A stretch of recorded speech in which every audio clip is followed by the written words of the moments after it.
Assalamualaikum warahmatullahi wabarakatuh. Selamat pagi anak-anakku, apa kabarnya? Pada kesempatan kali ini kita tidak bisa belajar dengan tatap muka, akan tetapi kita akan melakukan pembelajaran lewat video sebagai pengganti proses belajar tatap muka kita. Mudah-mudahan kalian siap untuk memperhatikan pelajaran kali ini. Pada kesempatan ini kita akan membahas bagian pertama dari pelajaran IPA di kelas 8, yaitu mengenai sistem gerak, khususnya sistem gerak pada manusia. Tapi di awal nanti kita akan mempelajari bagaimana sistem gerak pada tumbuhan dan hewan sebagai perbandingan sebelum kita masuk dengan lebih detail kepada sistem gerak manusia. Baik, mari kita perhatikan slide berikut ini. Tujuan dari pembelajaran kita saat ini adalah yang pertama bahwa siswa dapat membedakan endoskeleton dan exoskeleton. Apa itu endoskeleton dan exoskeleton? Tolong diperhatikan karena ini menjadi salah satu kata kunci dari pembelajaran kita kali ini.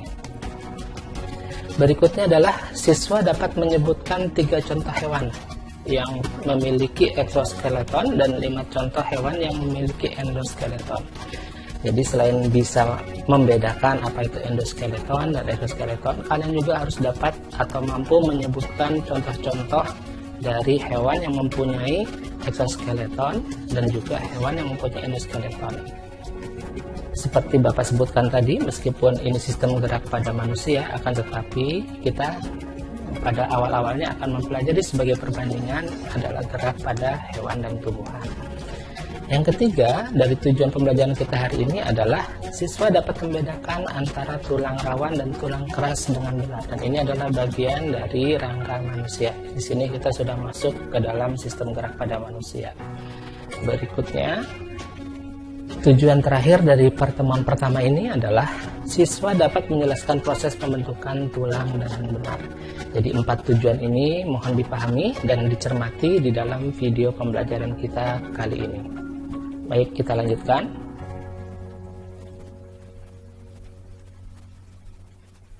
Gerak pada makhluk hidup. Nah, kita lihat bagaimana gerak pada tumbuhan. Kalau kita melihat gerak pada tumbuhan sebetulnya agak susah ya, karena kita melihat sepertinya tumbuhan diam.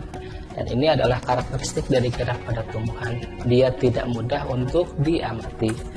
Kenapa tidak mudah untuk diamati? Karena ternyata tumbuhan tidak berpindah tempat. Kalau kita melihat tumbuhan pindah tempat, mungkin kita akan heran.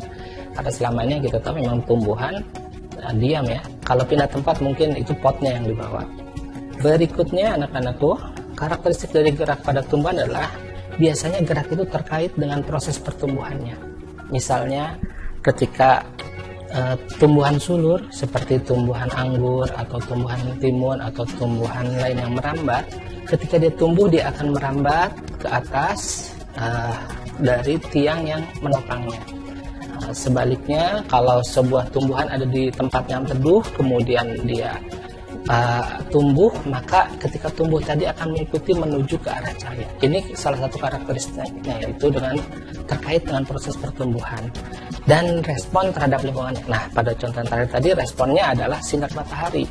Karena tumbuhan membutuhkan cahaya, maka tumbuhan ketika tumbuh mengarah kepada sinar matahari. Begitu pula tumbuhnya akar. Ketika tumbuhan itu membutuhkan air, maka akar akan tumbuh menuju ke arah sumber air. Nah, ini terkait dengan karakteristik gerak pada tumbuhan. Bagaimana dengan pada hewan? Pada hewan, karakteristiknya agak lebih mudah kita pahami karena kita melihat bahwa hewan mempunyai alat gerak. Dalam hal ini kaki, tangan, ya. Atau kita bilangnya kaki, 4 kaki, atau ada yang 2 kaki. Kemudian hewan berpindah tempat. Nah, ini juga mudah kita amati bahwa hewan bergerak kemana, ke sana, kemari, meloncat dan sebagainya. Lalu berikutnya adalah aktif bergerak dan merespon pada lingkungan. Nah, kalau kita memberikan respon, memberikan rangsangan pada hewan, maka hewan akan merespon. Ya, kalau kita beri makanan dia akan mendekat. Kalau kita panggil atau kita suruh dia akan, atau kita takut-takuti hewan berlari dan sebagainya. Itu adalah respon terhadap lingkungan. Jadi pada hewan lebih mudah kita amati dibandingkan pada tumbuhan. Pada berikutnya kita lihat gerak pada hewan. Alat gerak pada hewan sebetulnya terdiri atas rangka sebagai alat gerak pasif. Nah, rangka ini yang biasa disebut tulang kalau pada manusia dan pada beberapa hewan. Nah, tapi nanti kita lihat ada yang tidak kita sebut sebagai tulang. Kenapa? Dan ada pula alat gerak yang berupa alat gerak aktif yang disebut dengan otot. Pada rangka ternyata ada dua macam kita dapatkan jenis pada hewan. Rangka pada hewan yang pertama ternyata disebut dengan rangka luar atau eksoskeleton. Nah, dan rangka yang kedua ternyata rangka dalam atau endoskeleton. Nah, di sini Pak Guru sudah menyediakan dua contoh hewan nih. Satu, ini hewan yang dua-duanya sudah kalian kenal, yaitu ikan dan udang. Nah, kalian lihat ternyata udang itu di sini dituliskan sebagai eksoskeleton. Kenapa? Mungkin kalian sudah pernah makan udang, kalian akan tahu bahwa bagian yang luar dari udang itu keras dan inilah disebut dengan rangka luar. Sedangkan kalau ikan, ya kalau kita makan ikan, dagingnya di luar dan di dalamnya justru tulang. Nah, jadi rangkanya adalah tulang tersebut. Maka ikan sebagai contoh dari endoskeleton dan udang adalah contoh dari eksoskeleton. Mari kita lanjutkan ke materi berikutnya. Apa itu eksoskeleton? Eksoskeleton adalah rangka luar yang berfungsi melindungi tubuh bagian dalam dan sebagai tempat menempelnya otot dari alat gerak aktif dari si hewan tersebut. Contohnya adalah cangkang moluska dan penutup tubuh dari arthropoda. Arthropoda itu adalah hewan yang kakinya berbuku-buku ya. Nah, di sini kita bisa lihat contoh-contoh yang diberikan. Ada belalang sebagai contoh dari arthropoda. Nah, ada juga di sini bekicot atau siput, ada cumi, ada bintang laut, ada ubur-ubur, ada juga udang. Nah, kalian perhatikan, ini adalah hewan-hewan yang mempunyai eksoskeleton atau rangka luar. Sedangkan kalau kita melihat contoh yang berikutnya atau penjelasan berikutnya tentang endoskeleton, apa itu endoskeleton? Endoskeleton adalah struktur tulang keras atau tulang rawan yang berfungsi sebagai pelindung dan penopang tubuh serta sebagai tempat menempelnya otot.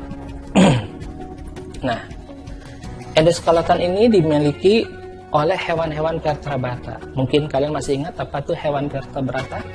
Ya, benar. Hewan vertebrata adalah hewan yang bertulang belakang. Contohnya ikan, kadal, kambing, dan burung. Ya, ini adalah contoh-contoh hewan yang vertebrata, mempunyai tulang belakang dan semuanya termasuk golongan endoskeleton, yaitu mempunyai struktur tulang atau keras maupun rawan yang ada di dalam. Nah, kita lihat ikan sebagai contoh pertama, kemudian kadal, kambing, dan burung. Kalian bisa bayangkan bahwa otot atau yang kita kenal sebagai dalam istilah orang awam daging ada di luar, sedangkan di bagian dalamnya adalah tulang. Ini kaitannya dengan endoskeleton.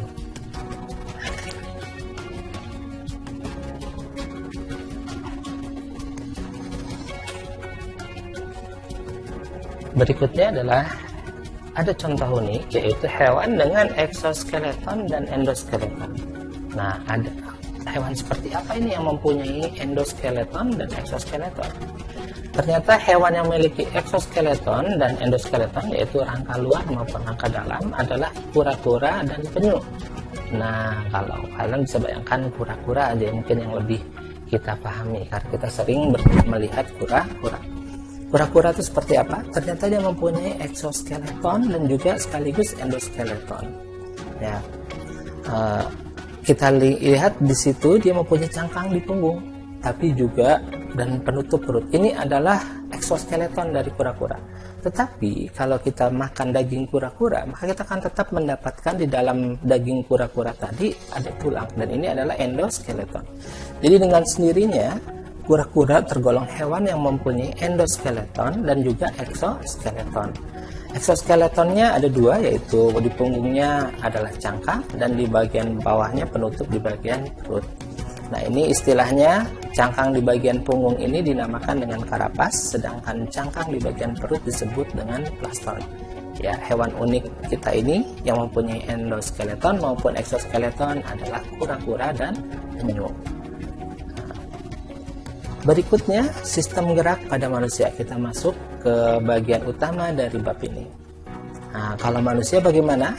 Manusia sebetulnya tergolong endoskeleton ya anak-anak. Kita bisa bayangkan dengan mudah hal ini.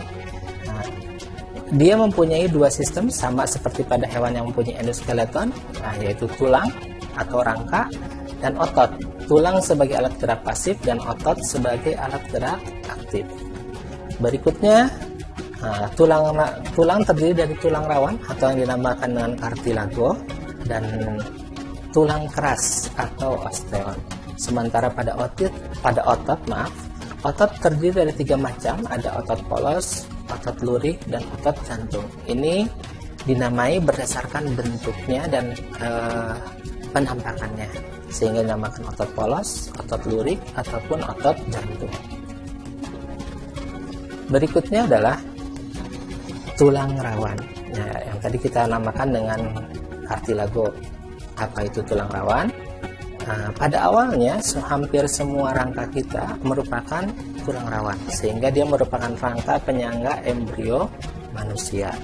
Ketika manusia menjadi dewasa, maka sebagian besar dari tulang rawan ini berkembang menjadi tulang keras. Hanya sedikit dan di bagian-bagian tertentu dari badan manusia yang masih mengandung tulang rawan.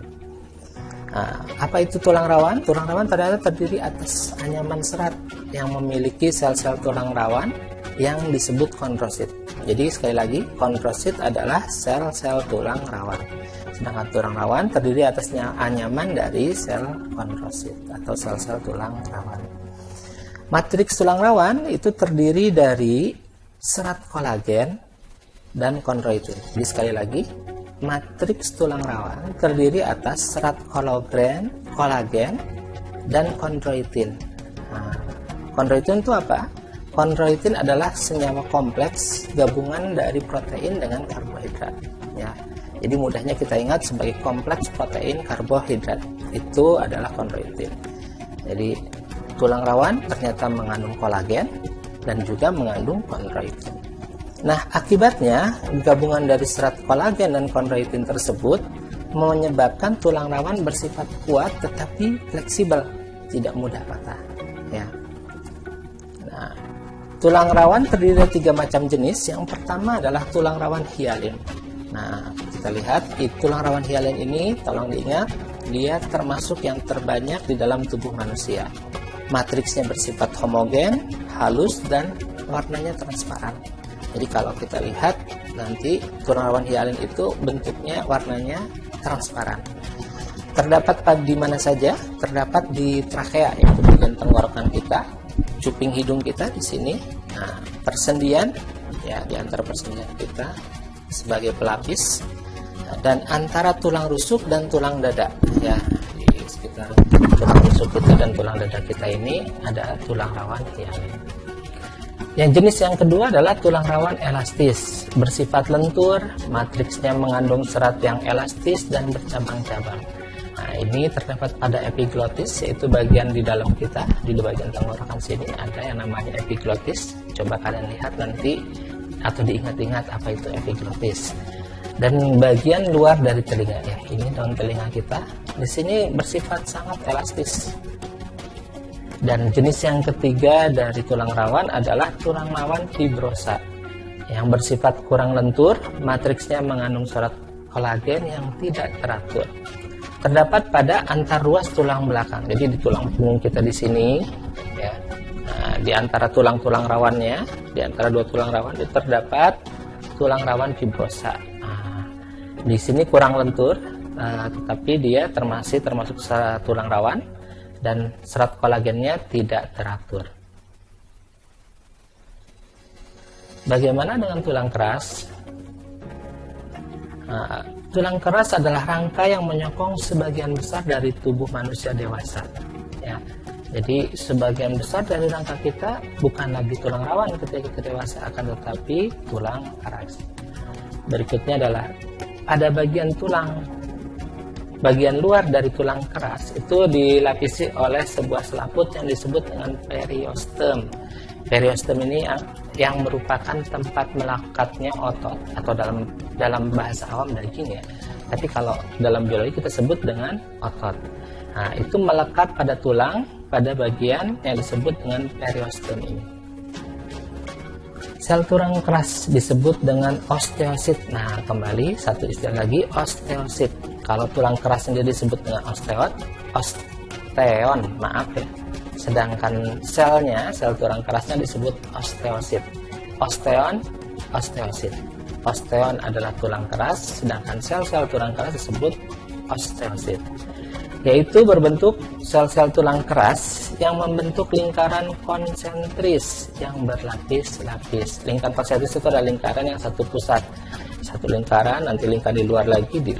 Nah, itu namanya adalah lingkaran konsentris. Matriks tulang keras terdiri dari apa? Matriks kolagen. Ternyata hampir sama ya. Sekarang masih menggunakan kolagen juga. Dan sebagian mineral. Mineralnya adalah kalsium, magnesium, dan fosfat. Ingat sekali lagi, magnesium, kalsium, fosfat. 3 hal ini ya. Kalsium Ca, magnesium Mg. Ini kode kimianya. Dan fosfat. Kalau fosfat ini sebuah senyawa ya, bukan unsur.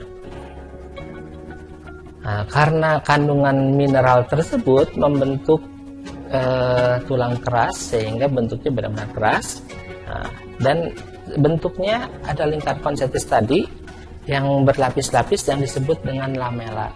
Dia mengelilingi sebagai pusat lingkaran-lingkaran konsentris tadi. Pusatnya disebut dengan saluran Havers. Sekali lagi, pusat dari lingkaran-lingkaran konsentris tulang keras disebut dengan saluran Havers. Kalian bisa lihat detailnya di buku paket kalian untuk memahami apa itu lamela, canaliculi, saluran Havers, pembuluh darah. Nah, seperti pada gambar berikut. Nah, kalian bisa lihat di situ osteon. Osteon itu apa tadi? Ya, betul, tulang keras.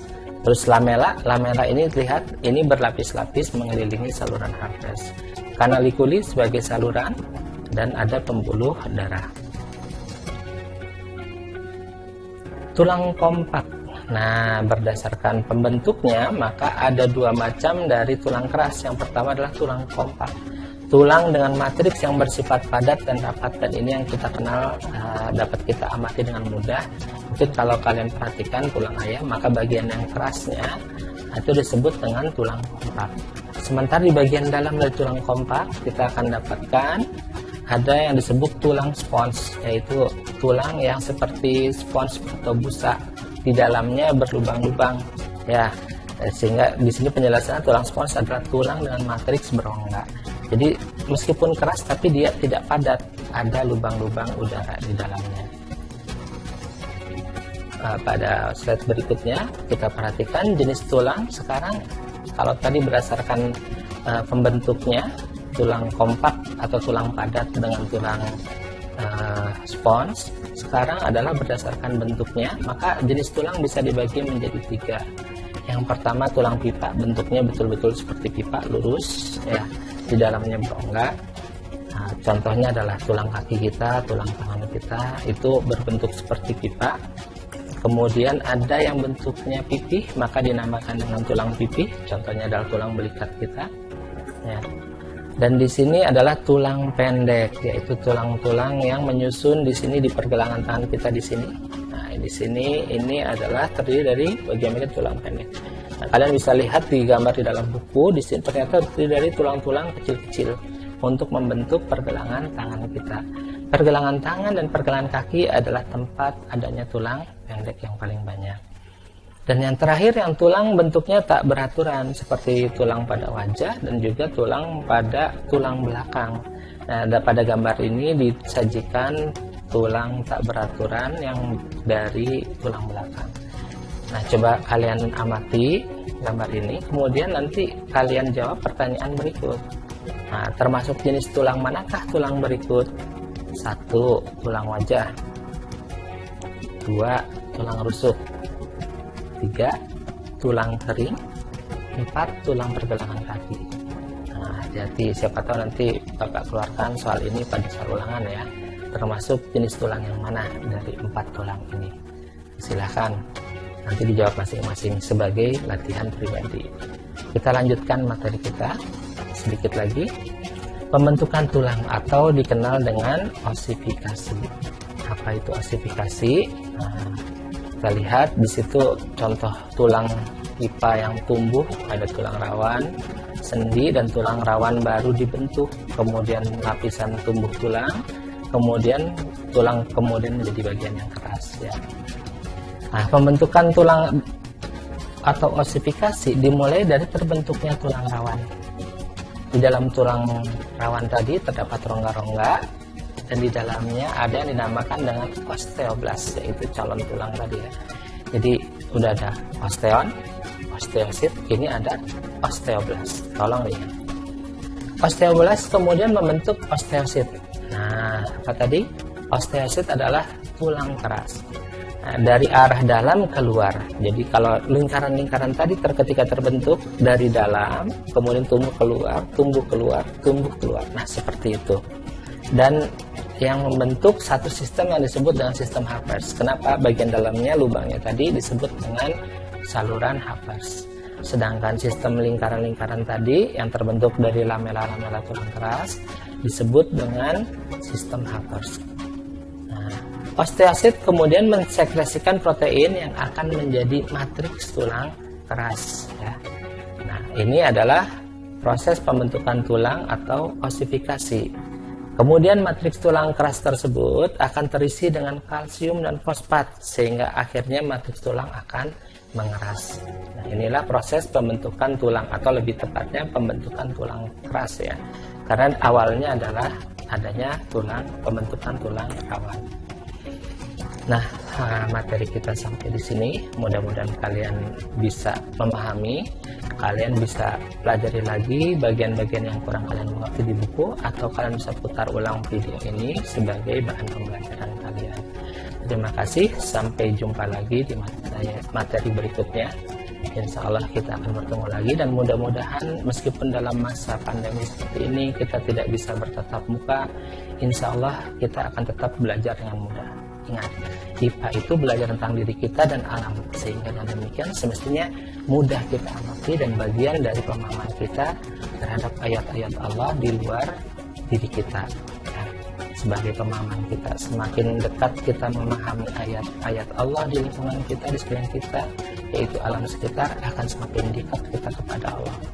Kita akhiri pertemuan kita kali ini dengan salam. Wassalamualaikum warahmatullahi wabarakatuh. Terima kasih, sampai jumpa lagi di materi berikutnya.